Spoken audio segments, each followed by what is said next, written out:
Well, good morning, everybody, and welcome to this second introductory seminar for Thesis 2.1. This seminar is entitled Thesis 2.1 for the DIY Website Builder. And before I get too far into this, I want to ask for your help with something.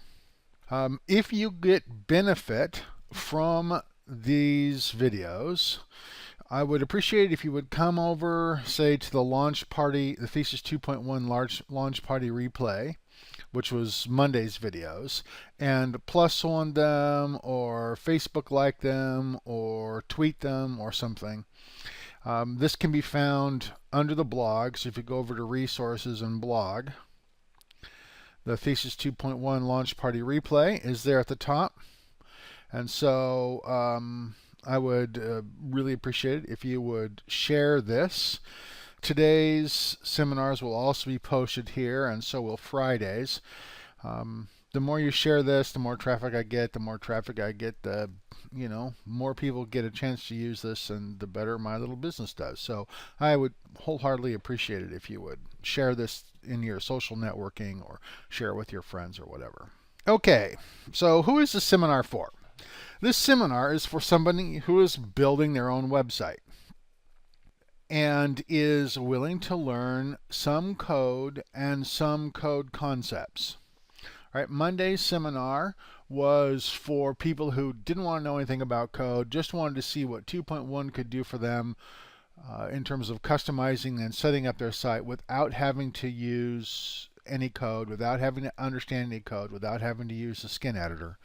Today we're going to be spending all of our time in the skin editor, and that will require you to know some code concepts and to know some basic code. And if you have no intention of learning or ever using CSS, then this seminar probably isn't right for you, because we are diving into it assuming that you're willing and interested in getting your hands a little dirty. That doesn't mean you have to become a master, and you're not going to become a master, but it does mean that you have a sense that you acquire some knowledge of the basic concepts of HTML and CSS. Because, as I said in Monday's seminar, Thesis 2.1 is infinitely customizable. But it is infinitely customizable if you have a basic understanding of HTML and if you have a basic understanding of CSS. Of course, I'm not really going to teach HTML and CSS today, but I am going to show you what can be done with a little bit of knowledge of both. They say a little bit of knowledge is dangerous. Well, in this case, a little bit of knowledge is both dangerous and also very powerful. You can go a long, long way in Thesis 2.1 with a very little bit of knowledge of HTML and CSS. And, I just want to say that I often or regularly run into somebody who say, well, gosh, I thought I was supposed to be able to do anything I wanted with Thesis, and here I have to, figure out what this color should be, or I have to do this one thing or another. And I just want to say that if you compare Thesis to any of the other themes out there that have the ability to customize, Thesis is way easier to actually customize, to actually write CSS, to actually manipulate HTML. Thesis is way easier than any of the other big themes out there.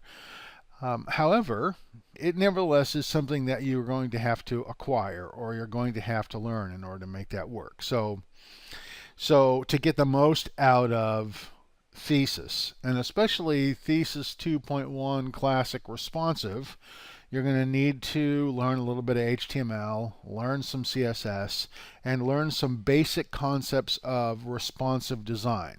Because it's one thing to be able to just customize the skin, and it's entirely another thing to make sure that customization actually works on mobile devices. And there's no way in the world for anybody to do something that automatically always works. You have to actually put some effort into doing that. You will find, if you spend any time on my site, that there are tools that can reduce what you need to learn. For example, my agility skin for Thesis 2 has a whole bunch of tools that automate the responsive character or the responsive nature of elements that you're going to add to your site. And so that is a tool that I designed deliberately so that you wouldn't really have to learn very much about responsive design concepts. All you'd have to do is drag some things around, set some settings, and it would work. Thesis 2.1 Classic Responsive does not have tools like that, but there are tools, and there are a growing body of tools, and I'll be creating some for Thesis Classic, just like I did for the original Thesis Classic.